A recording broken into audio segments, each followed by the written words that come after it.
music again or I'm gonna do a show again, but touring wise, it's a grind, and you want to be more involved locally in your with your own family and your own community, and so it's hard to just travel like that. The hardest part for me is been like, you can't just shut it down because so many people are connected to it, and so there's jobs, there's people's futures, there's ideas, there's different things like that. So you can't just turn it off. You could, but it's not very considerate of everybody else. And then also figuring out like, hey, what's the next season gonna look like? It takes a lot of trust. It takes like, all right, Lord, what does that mean? And then I think it takes humility and surrender and just saying like, all right, God, I'm open to whatever you got next for me in the next season. I still plan to make music. I still plan to create. But at the same time, I feel like there's a different season that I need to step into. I'm not gonna be a pastor. Just letting you know that now. It's not gonna happen. But it's a different season that I need to step into. And just I need time to be able to see that clearly. And if I'm constantly grinding, I don't get to hear from God and see clearly what I need to step into. So let's go right here.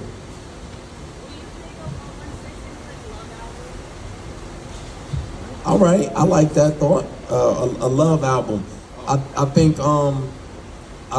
so. We already have been in the process of making what was initially a playlist, but it may turn into an album as we speak. So I'm not gonna give away too much, but you're on the nose. You're cooking with hot grease and oil. So stay tuned. Stay tuned. We'll go right here, then I'll swing back. Yeah. Podcast weekend. Yeah. Look at the culture now, look at the church, talk about some of the clarity you have, things the church don't really need to write, I don't think it should be. Who would you say, you meet a lot of people, you interview a lot of people, who right now would be leaders in Christianity that could have some discussions of how to bring the white evangelicals, the black church, let's come together and have some discussions. Now, how would you see your role in that? Yeah, that's a great question. In terms of being a bridge, I feel like I am a bridge, right? Because I'm not affiliated with any kind of camp or tribe, and so I get to be a bridge. I think the leaders that could sit at the table and have a conversation, I think we don't know their faces or names. I think that's the issue right now. I think some of the biggest leaders, they've accumulated so much following and so many people that they're probably too afraid to create that level of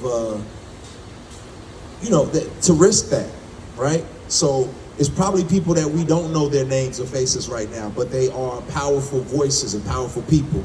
And that's not to say there's not Christian leaders out there who wouldn't engage that conversation, but I think a lot of them don't want to risk what they feel like God is doing in their ministry right now to be polarizing. You know what I mean? So I personally think it's gonna be some voices and people that we don't yet, they probably are doing their thing, we just don't know their names or faces. And it's Philip Anthony Mitchell was doing his thing 10 years before everybody knew who he was.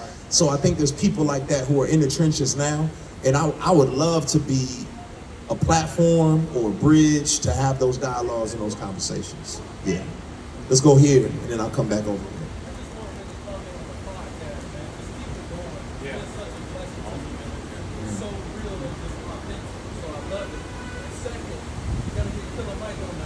Oh man, so that's funny you say that. Like, I think me and Mike have a really great relationship, and if I have Mike on a podcast, I gotta have somebody. I gotta have. When you eat something really, really hot, you need some milk to make sure you don't burn your mouth. I gotta have another person on there that's the milk for the heat that I know Mike is gonna bring. You know what I'm saying? So it's like, cause he can be really like, he can say some stuff that's like, woo, and you need to have somebody else who can say, okay, I hear what you're saying. Let me ask you this, and I think that'll be a good dialogue though, for sure. Let's go here. Yeah. I wanted to ask you 2 questions. I have a ton, but I only can sum it up to 2. So. First one, how long have you been in the gospel? In this like music space? No, the gospel. Like, oh. I can tell you've been there for a long time. I don't know. Yeah. Sheesh. Over 20 years now. Yeah. And then my last question.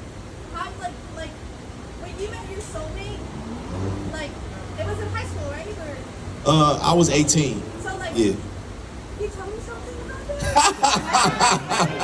that? She wants the cheese. Yeah, let me tell you something, man. Let me tell you something.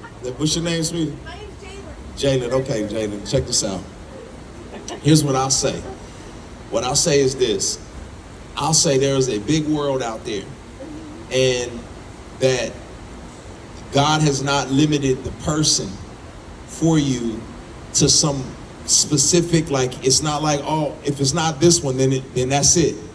I think God gives us the freedom to find someone who is in love with him, who wants to follow him, and who wants to be a good mate for us. And he gives us the freedom to say, now, they're all gonna be sinners. Which sinner are you willing to deal with for the rest of your life? And so I think you got the choice, you got the freedom to look in that. I would liken it to, almost like a home. It's like you can live anywhere you want to.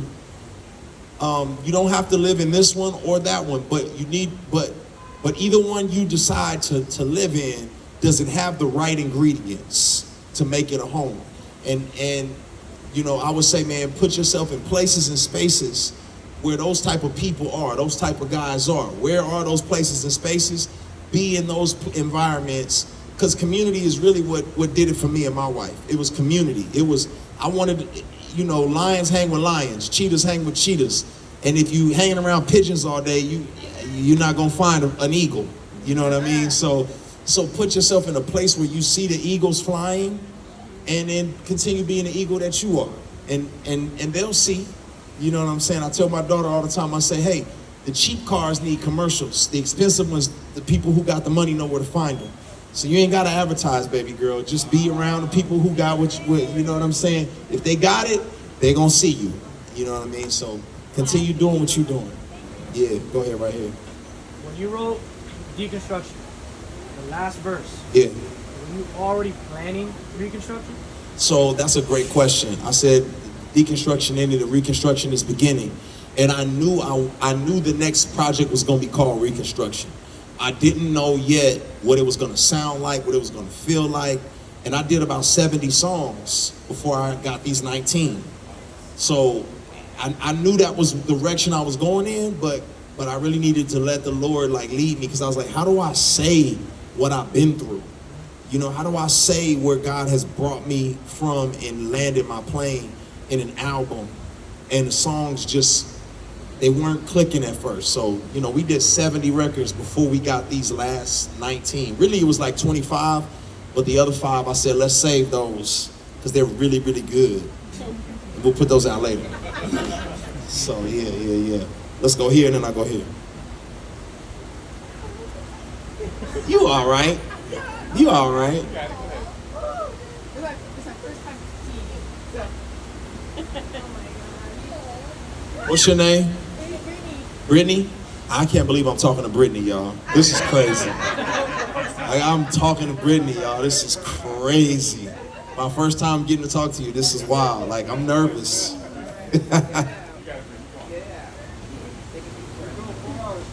I did drive 4 hours. You Yeah, I got got it. an accident. Shh.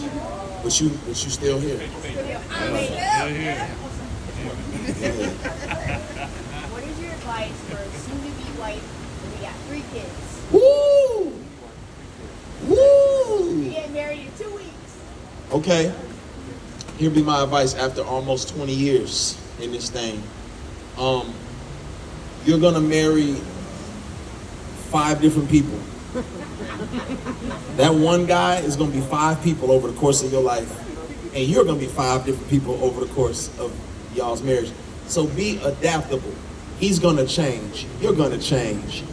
Be okay to give each other grace and to move with those changes, right? It's like he may come home one day and he'd be like, I got a new idea what I want us to do. And you're like, hold on, wait a minute, what's going on right now? Or, it's just, you gotta be adaptable, you gotta be moldable.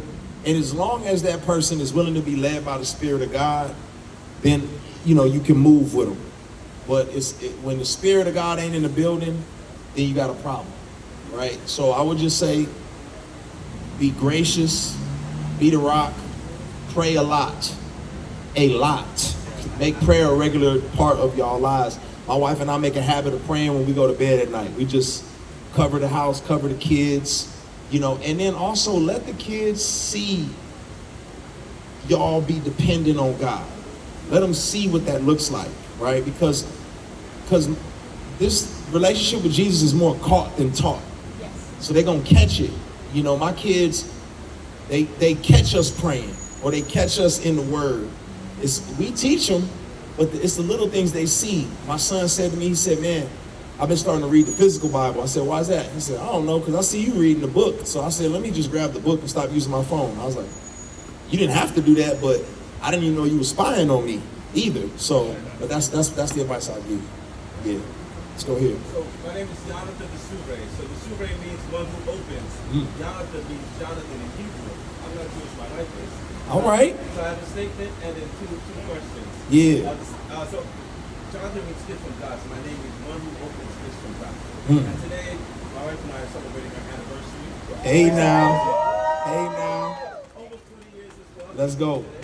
And she didn't know we were coming, so it's a surprise.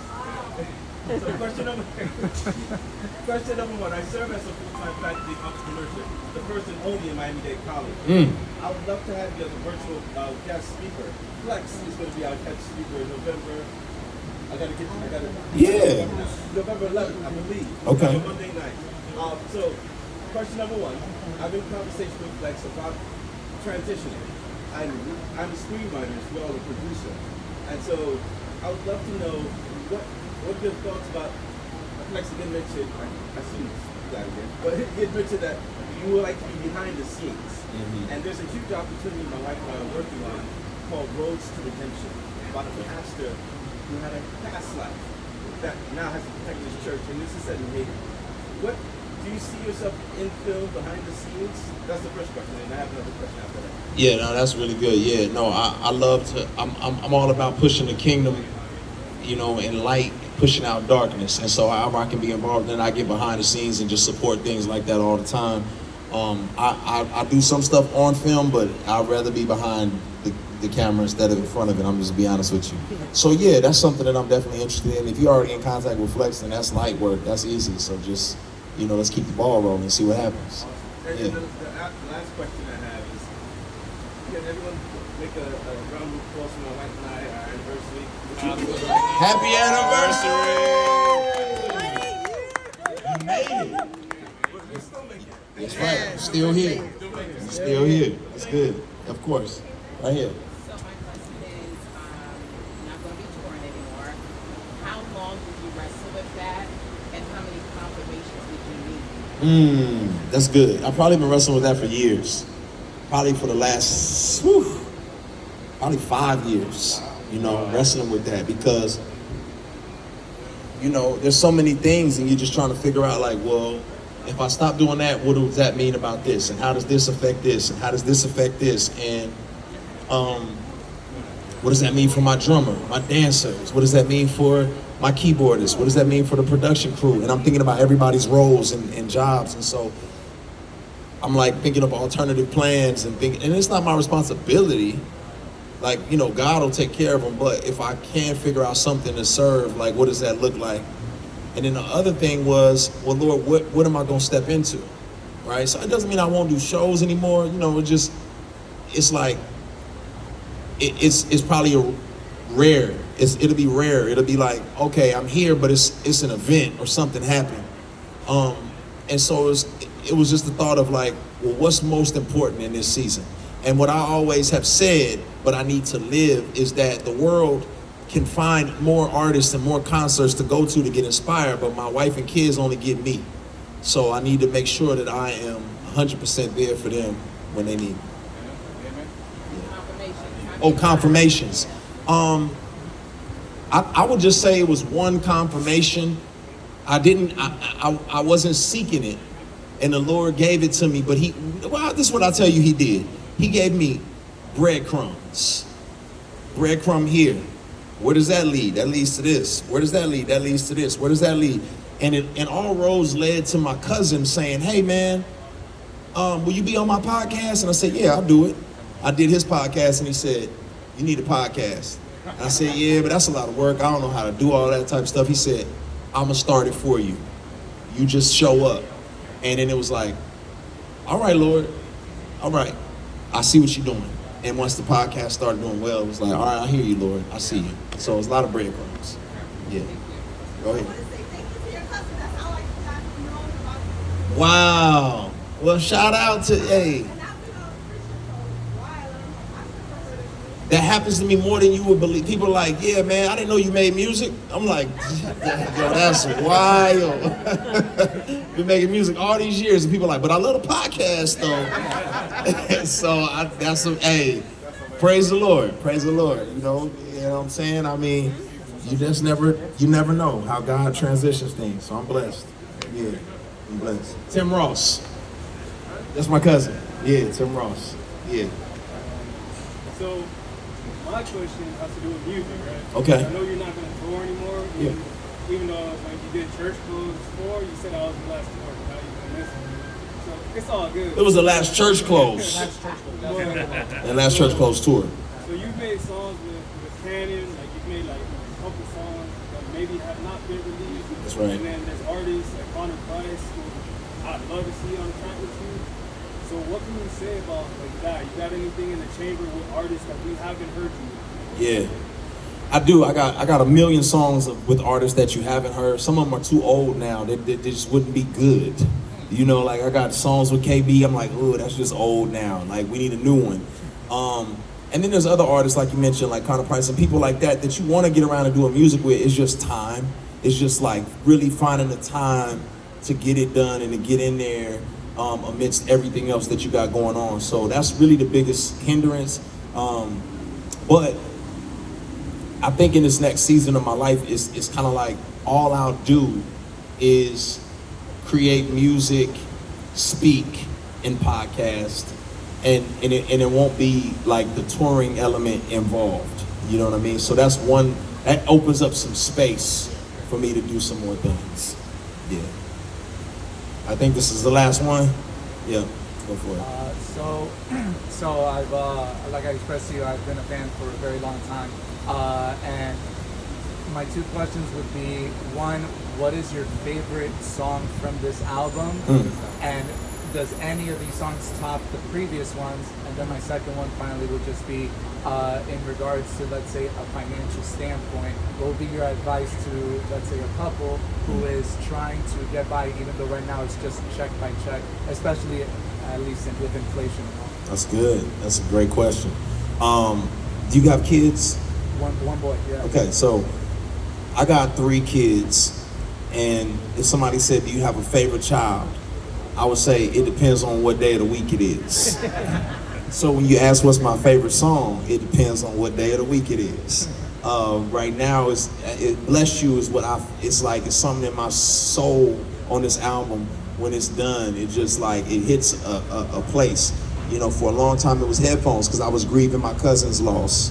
But I think Bless You is the one that really does, it hits different, you know. As far as financial advice, man, the biggest thing that I would say that I always try to tell people is, man, like really start the basic building blocks, right? Like obviously faith is a big component, asking God to just come through and bless you in some particular way. But it's doing the simple things consistently makes the difference in the long term. So if you think of your finances like a table, you got one leg is savings, one leg is your checking and your spending, one leg is investing, even if it's something small, right? And then the last one is emergencies. Even if it's a small amount in each one of those, and you treat it like you're building, it gets you to a place where you can find yourself out of a particular situation. So it's almost like, and sometimes you do got to rob Peter to pay Paul, because you're trying to be consistent, right? So sometimes it is like, hey, I told myself I'm making sure that I have some future money for the future invested into this, and I'm doing it. And then you do that. And then what I always do is, man, I find ways to cut costs and to, you know, I've been broke a lot of times. And man, you just realize, man, some things you don't need, you think you need, you don't need. You know what I mean? And you just like, man, our date night is gonna be a walk, you know, in the park tonight. That's what date night is gonna be. Or like, I'm gonna teach my kids how to make ramen noodles, and that's gonna be a fun family night and a cheap meal. Because they've never had a struggle. Hey, y'all ever had a struggle meal before? Come on, let me teach you how to make a struggle meal. And we really did that during COVID. And my kids loved it. And it was fun for them. And we did a game to see how many different types of meals could we make out of ramen noodles. Besides just noodles in the bowl. It just for fun. And you know, they enjoyed that, but it also, man, it puts you in a place where you can save some money. You can do some different things. So that's one of the things that I would say, man. Obviously trust the Lord, do the small things consistently, and then find ways to cut stuff out. Just what can I cut? Let me cut this, cut that, cut this, and then, you know, may the Lord bless you down the line. Yes, sir. Yes, sir. All right, y'all, we're gonna get ready to open up these doors. If you found your spot, stick in it. If you like, nah, I need to sit down,